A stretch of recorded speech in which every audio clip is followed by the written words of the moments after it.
building a new product or you're improving an existing one, is generating those insights that actually move your product forward. As a PM at Facebook, I've been really lucky because I've been able to work with the Facebook research group a number of times. And whether doing surveys that are nationwide or doing in-person street interviews in Brazil, I've always gotten really good insights that have helped me build a better product. And so to wrap up the day, I'm pleased to introduce Jill Christ, who's going to talk about ways that you can actually find clever or find deep, engaging insights to really move forward your product or your business. Jill? Thank you, Dave.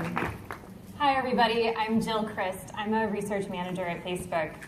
And I am thrilled to be here because I get to talk about a topic that's very close to my heart, which is basically my own story of how I learned how to do research in creative and imaginative ways.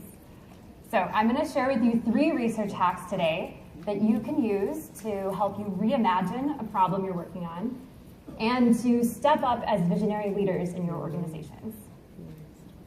But before we do that, I want to begin with a quote. Albert Einstein once said that the greatest scientists are artists as well. Now, Albert Einstein was one of the greatest scientists of all time, but what you might not know is that he was also an amateur piano player. He used to play the piano to help him think through problems. He used to write to his fellow mathematicians and say how the musical architectures would help him have breakthroughs. His sister said that when he'd sit down at the piano for a while, he would suddenly stand up and say, "There, I've got it." He was just brilliant at combining logic with imagination. But I, on the other hand, had to learn this the hard way. Before I came to Facebook 4 years ago, I was working in a startup in Santa Barbara, California. It was an education startup, and our mission was to reimagine what education could be. So we hired a research firm to help us, and this was a firm that was based in San Francisco, California. They're really well known for doing imaginative research. And they came up with this brilliant framework for us that helped us know who our users were and what problem we were solving for them. And I felt so inspired and couldn't wait to go try and do this on my own. But I also remember I felt very overwhelmed and intimidated. There were tons of questions we needed to answer, and as you know, very little time working in a startup to answer them.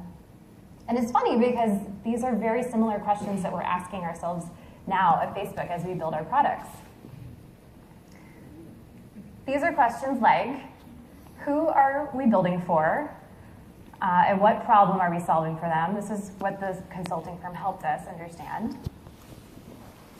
After that, we needed to know what direction should we take this in, and would this even be compelling to people? Then, after we had something out into the world, we'd want to know, is it performing well? And maybe why aren't people using this? And a final question, which is my favorite, which is, what will people want next? I think this one's the most challenging question. But let me give you an example to kind of paint a clearer picture here. In my last year at this startup, we were working on a discovery problem. We wanted to help people find and discover more training videos, like online videos to learn how to code or build a website. So we first conducted a ton of interviews with people, asking them, how did you learn to code? And how did you navigate websites and navigate the internet in order to learn how to code? Then we built a prototype and conducted usability testing, where we literally just watched people use the prototype and see what issues were coming up, and then we'd fix them. And then, after we launched it, we'd conduct surveys and ask people to rate their experience of what it was like navigating the site. But I remember thinking there was a part of me that just really wanted to try something more creative and wondered how could we, or if there is a way to approach these questions in a more imaginative way. As it turns out, there is. In 2013, I made the hard decision to leave the startup and come and join Facebook's research team. And ever since then, I've been blown away. My eyes have just been opened because I'm more exposed to all the different creative research methods. In my first month, I saw people using metaphors in their research to help us think differently about our ads products. Just a few months ago, I saw someone using Messenger as a diary tool to think about new ways people were going to use Newsfeed. And almost every week, I see researchers using these really creative hands-on exercises to help us think about what to build next. And on that point, I want to talk about this quote. And you may know this quote. Henry Ford once said that if he had asked people what they wanted, they would have said faster horses. And while you can't ask people directly what they want, that doesn't mean you have to dismiss research altogether. There are tons of creative ways that you can unpack what people actually need and build, and use that as ideas of what to build next. So, now I'm going to share with you 3 ways that you can unlock those hidden opportunities and actually build what people really need. But I want to say right now, first, that these creative ways are in no way superior to those traditional methods that I mentioned, the surveys and the interviews and usability testing. These are really just a way for you to look at the problem in a more imaginative way. So, okay, enough with the backstory. What are these hacks and how will they help you? The number one thing that I would recommend is that you use metaphors in your research, and that you use metaphors to capture that first impression and refine that first impression for your app. So, what do I mean by this? Well, let me ask you, how many of you here, by show of hands, have ever asked someone to try out your app and then ask them, what do you think about it? Or what's your first impression? Okay, cool. And what kind of answers do you get?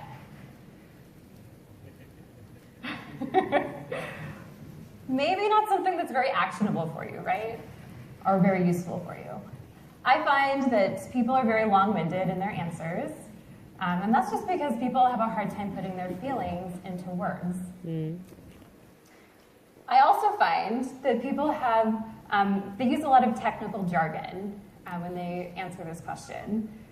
About a year ago, I switched to a new team at Facebook. I'm now on the platform team, and I work a lot more with developers and advertisers. And I find they have a very, very technical way of describing our products. They sort of can rattle off numbers and advertising jargon very easily. And that can make it a little hard for us to take action on some things. And we want people to speak naturally. There's nothing wrong with people's answers. We want them to speak in a very natural way. So that means that we as researchers have to get really creative about getting into those deep intents and motivations. Not only hearing what people's first impression was, but what might be driving it, what might be behind it. And that sometimes can get lost in the long-winded details and technical jargon. But metaphors can help us see the forest from the trees. And there's a lot of different things that you can use metaphors to express. But I want to talk about how they can help you capture that first impression and reimagine what that feeling is like when people use your app for the first time. And I want to focus here because I believe this is very actionable for you and also very easy to do. So, how does this work? Let me walk you through this. And I've seen researchers do this in lots of ways, but these are kind of the basics. First, you'd ask about 8 to 10 people to try out your app over the course of 1 week. Then you would schedule a follow-up interview with them about a week later, no more than 30 minutes. And before you do the interview with them, have them send you a picture from the web that captures how they felt when they used your app for the first time. And then conduct an interview with them. And that's when you get to dig into things on why they sent this photo. And also encourage them not to just send you a screenshot of your app. Really, encourage their sort of creative juices to flow.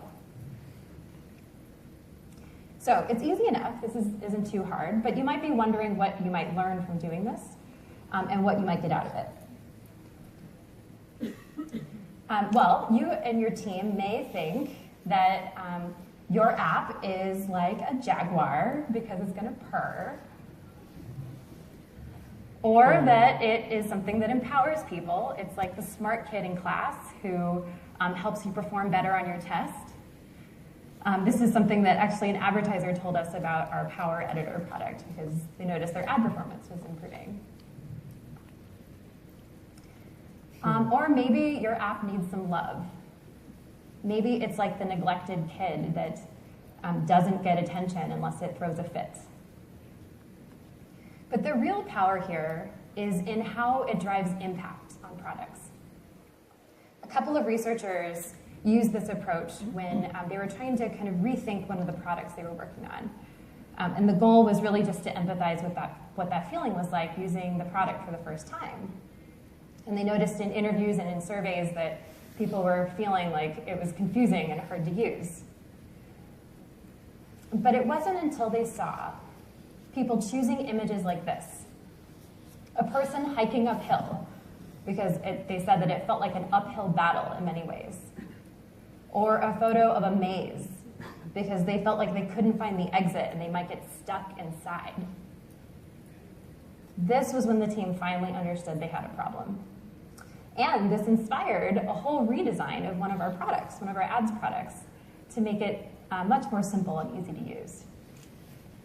But the lesson here is this. It can be very easy to rationalize away survey results or interview findings. But if you use metaphors, it can help you rethink the problem and take action on it. Okay, so we've gone through one research hack. This is the second one. The second thing I would recommend is to use chat diaries to help you find the secret ways people use your product. Okay, so what do I mean by this? Let me ask you again. If you were to ask somebody, how do you use a particular app throughout your day, what kind of answers are you going to get? Probably not something very useful, again, and not very accurate either. I find that people don't remember how they use or remember their behavior very well.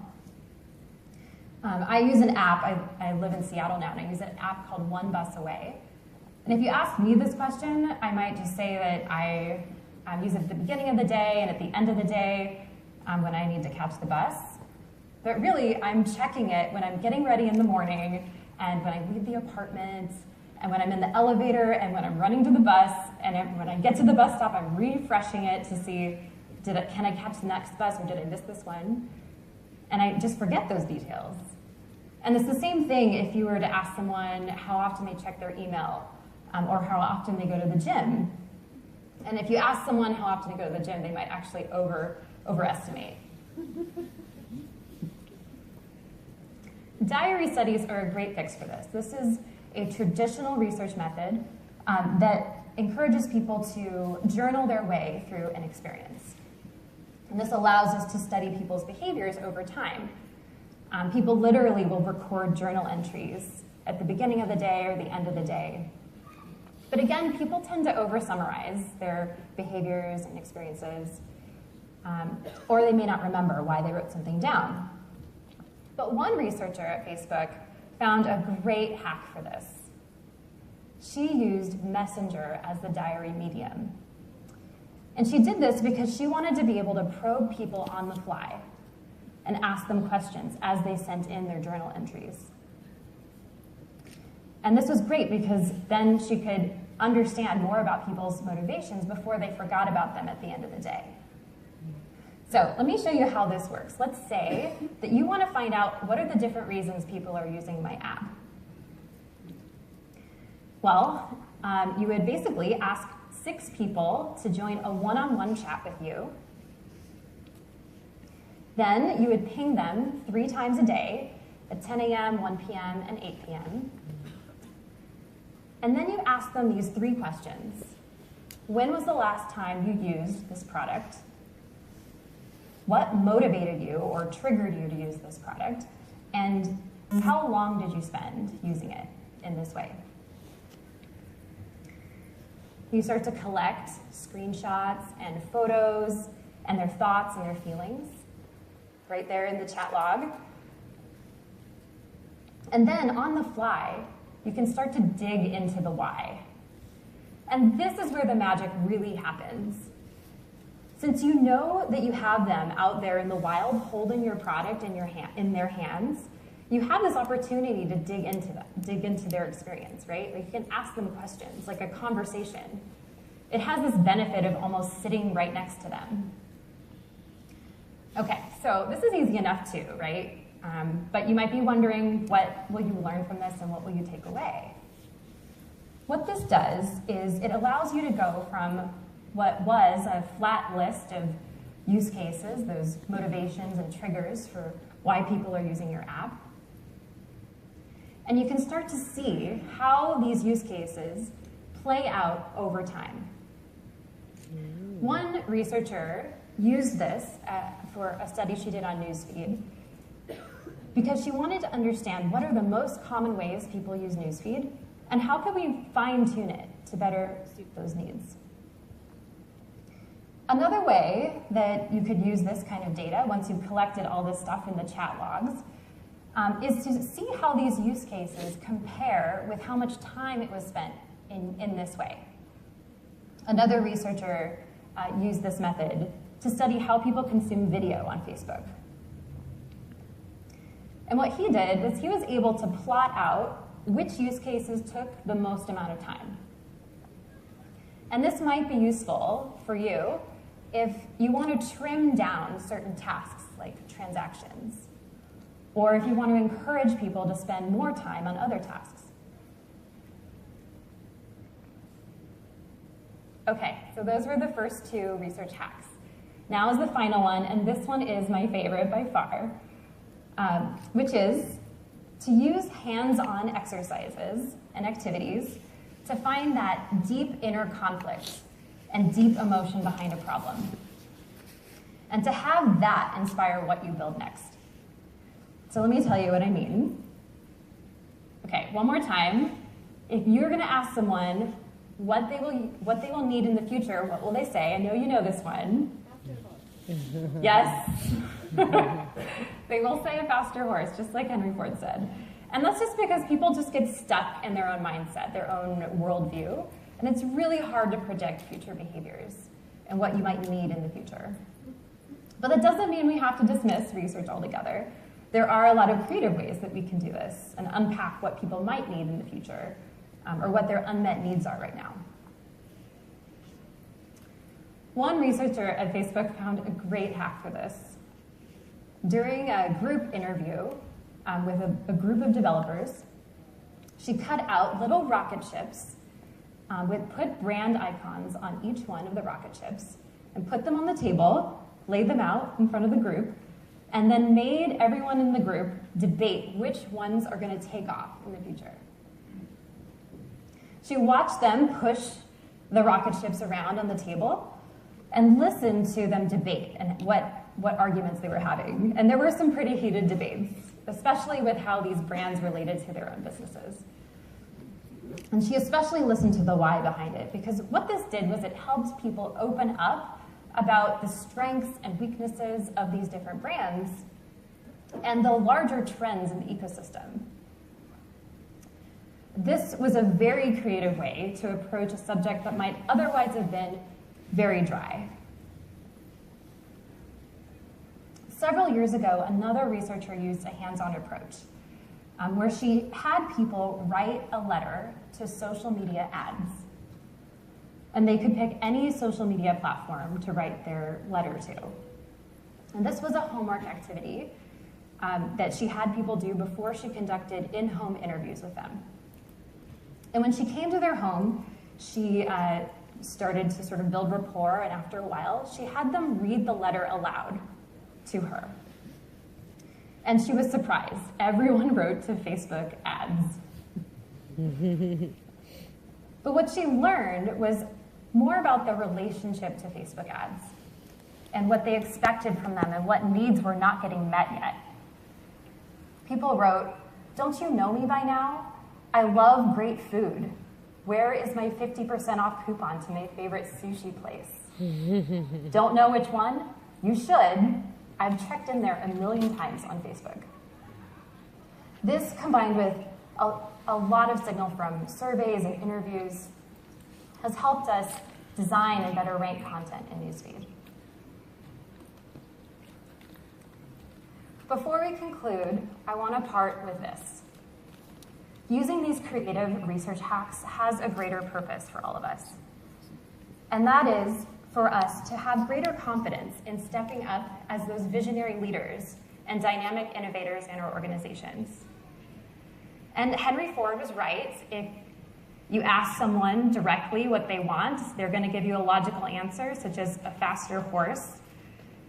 But that won't help you come up with those visionary ideas. Only imagination can do that. So these are a mixture of ways for you to do some research in a more imaginative way. But really, these are just a snapshot. There's tons of other ways that you can do this. And I invite you not only to try these out on your own, but to come up with your own as well. You should feel free to experiment and be creative in your research, because as Albert Einstein once said, the greatest scientists are artists as well.